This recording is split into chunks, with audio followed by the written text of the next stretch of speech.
इस वक्त हम ग्राम पंचायत कटगढ़ के अंदर मौजूद है, जहां पर अभी कार्यक्रम संपन्न करने के बाद चौधरी बृजपाल छप्पर यहां अपने कार्यकर्ताओं से मिल रहे हैं, लोगों से मिल रहे हैं। उसी दौरान हमने सोचा कि इनसे भी जो है थोड़ी वार्तालाप कर ली जाए। चुनाव के अंदर मात्र 2 महीने शेष बचे हैं, विधानसभा चुनाव हरियाणा के, और इसकी जो तैयारियां हैं वो हर प्रत्याशी कर रहा है। इस वक्त हरियाणा विधानसभा चुनाव को लेकर हर पार्टी का नुमाइंदा लोगों तक पहुंच रहा है। आज इसी चुनाव प्रचार की प्रक्रिया को आगे बढ़ाने के लिए चौधरी बृजपाल छप्पर लोगों के बीच आए, तो इसीलिए हमने सोचा कि इनसे चुनावी प्रक्रिया के बारे में बात कर लें कि इनका जो काफिला है या फिर इनका जो प्रचार प्रसार का जो सिलसिला है वो कहाँ तक चल रहा है और आगे इनकी रणनीति क्या है। चौधरी साहब, आज आप लगभग यहाँ हिमाचल शुरू हो जाता है कुछ दूरी के बाद, और ये शायद आखिरी गांव होगा।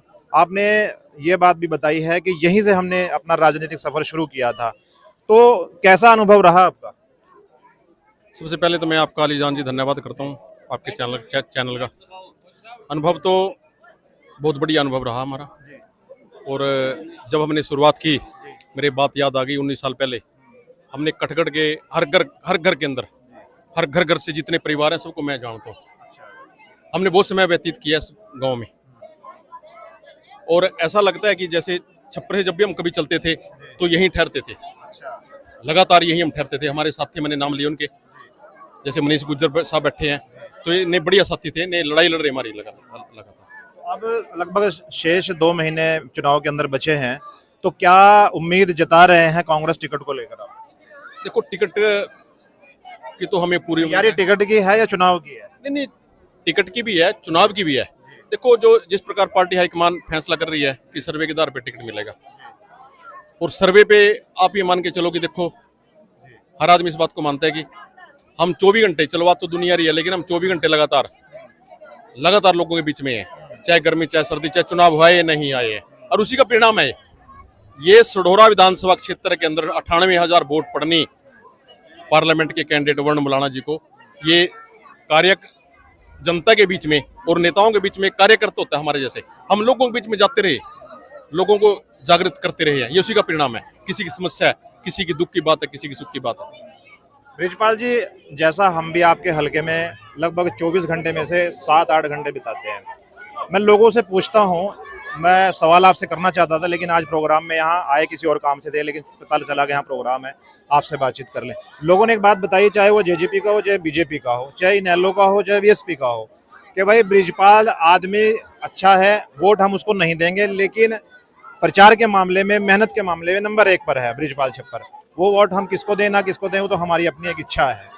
तो इस बात को लेकर आज मैं आपसे ये सवाल पूछना चाहता हूँ कि नेता तो बैठे हैं घर, और आपकी गाड़ी घूम रही है इतनी गर्मी के अंदर, सर्दी हो, बरसात हो, गर्मी हो, तो आप लोगों को क्या कुछ उकताहट, कुछ सुस्ती नहीं है आपकी तबीयत के अंदर? नहीं, देखो, मैं आपको बात बताना चाहता हूँ, मैं पार्ट टाइम राजनीति नहीं करता हूँ, मैं जनता की सेवा 24 घंटे करता हूँ। मैं नहीं करता हूँ, हमारे परिवार, पूरी टीम। और मैं, ये तो चलो अलग बात है कि आज चुनाव है, लेकिन मैं 32 साल से लोगों के बीच में रहा हूँ। उसी का परिणाम है कि लोगों का प्रेम प्यार, ये भीड़ बता रही है हर गांव के अंदर, ये प्रेम प्यार ही है, लोगों के बीच में जाने गए। मैं कोई एमएलए नहीं, मैं कोई एक्स एमएलए नहीं, मेरा पिता कभी एमएलए नहीं था, कोई घर के अंदर राजनीतिक हमारी पिछोकड़ नहीं है, लेकिन उसके बाद भी लोगों का कितना प्रेम प्यार बरसता है। तो लोगों के बीच में जाने का है, हम लोगों के बीच में गए, अपनी बात रखी है, हमने लड़ाई लड़ी, संघर्ष किया है, और उसी का परिणाम है आज।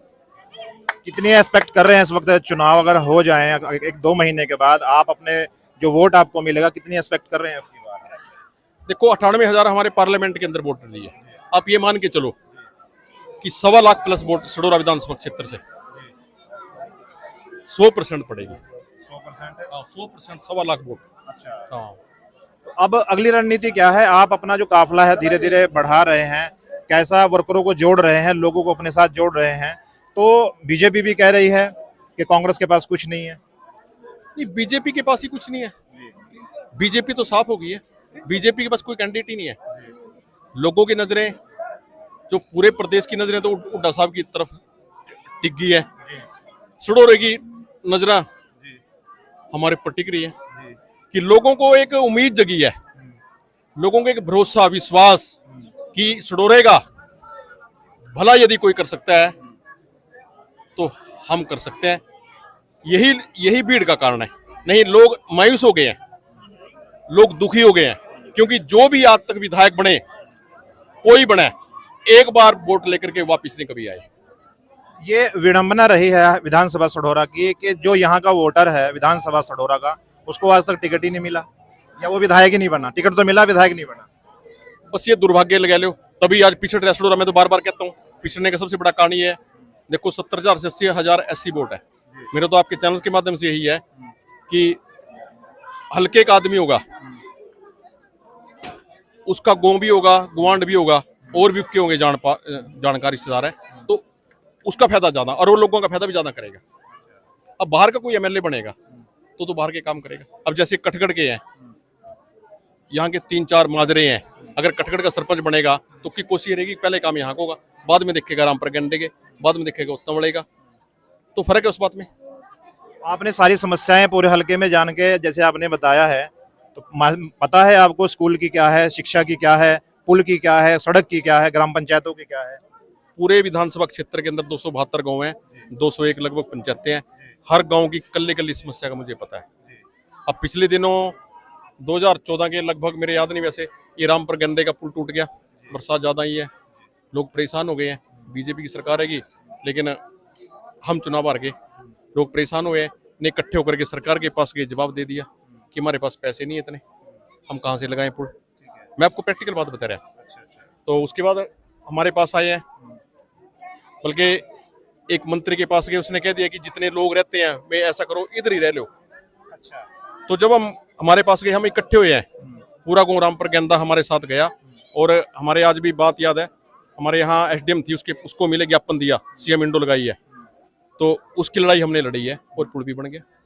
हाँ, ऐसी बहुत समस्याएं हैं, कोई गली की, कोई नाले की, कोई स्कूल की, कोई पीने के पानी की। और मैं बताना चाहता आपको, हमारे छप्पर के अंदर आपने देखा क्या हालात थी।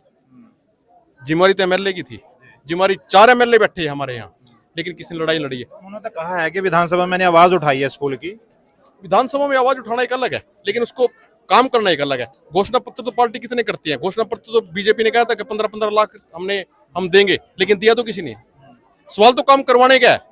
अब घोषणा पत्र से काम चलेगा, जो काम करेगा, काम करके दिखाएगा। आवाज उठाने से काम नहीं चलता है, ग्राउंड पे आना पड़ेगा, ग्राउंड पे आना पड़ेगा, लड़ाई लड़नी पड़ेगी, लोगों को काम करने पड़ेंगे। अब हमने लड़ाई लड़ी, मैं बताना चाहता आपको, आवाज उठाना एक अलग बात है, आवाज तो जनता उठाती है, लेकिन बात तो काम करवाने की है। जब से 3.5 साल लड़ाई लड़ी हमने लड़ाई वैसे लड़ी, हमने जब देखा कि हर रोज एक्सीडेंट हो रहे हैं, 150 से ज्यादा लोग मारे गए हैं, FIR दर्ज है छप्पर के अंदर। हमने कई बार धरने दिए हैं, आप यकीन नहीं करने के, हमने 13 बार धरने दिए वहां, और आज भी हमारे पास वो रिकॉर्ड पड़ा है। 9 बार हम PD को मिले हैं पंचकुला जाकर के, 3 बार मैं गडकरी को मिला। लास्ट में जाकर के जब हम थक गए हैं, हमारे एक DC साहब हैं, उसके पास फिर इकट्ठे होकर के गए हैं, क्योंकि डेली एक्सीडेंट होना, डेली लोग मरने, हमारे पास बर्दाश्त नहीं हो पाया। DC साहब ने कहा अभी किधर आए हैं, हमने कहा अभी हम ये समस्या लेकर के आए हैं। कहा समस्या तो बहुत बड़ी है।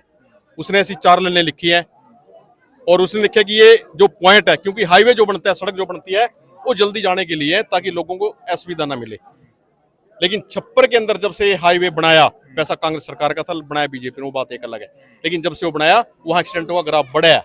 वो ब्लैक स्पॉट में आ गया था, पुलिस के हिसाब से वो ब्लैक स्पॉट में आ गया था, फिर जाकर के उसकी मंजूरी हुई है। मेरे पास लेटर पड़े, आज भी पड़े मेरे पास, गडकरी के लेटर पड़े। तो ये थे बृजपाल छप्पर, इन्होंने पूरी बातें बताई हैं। अब आप फैसला आप लोगों को करना है कि 2024 का जो विधानसभा चुनाव है, 2 महीने के बाद, वहां पर अपना नुमाइंदा किसको चुनना है, बीजेपी, इनेलो, उसके बाद BSP, या फिर कांग्रेस, या फिर आज़ाद प्रत्याशी, कोई भी, आप सब आपके पास आएंगे टिकट ले लेकर। तो फैसला आप लोगों को करना है कि आप लोग अपना जो है फेवरेट और सुपरहिट जो नुमाइंदा है, किसको चुनना चाहेंगे, आपके काम के लिए कौन सबसे पहले आगे आएगा, वो उसका फैसला वोट के द्वारा आप लोगों को करना है। तो हमारे चैनल पॉलिटिकल स्टंट समाचार को आप लोग देखते रहें और ज़्यादा से ज़्यादा शेयर करें। बहुत बहुत धन्यवाद।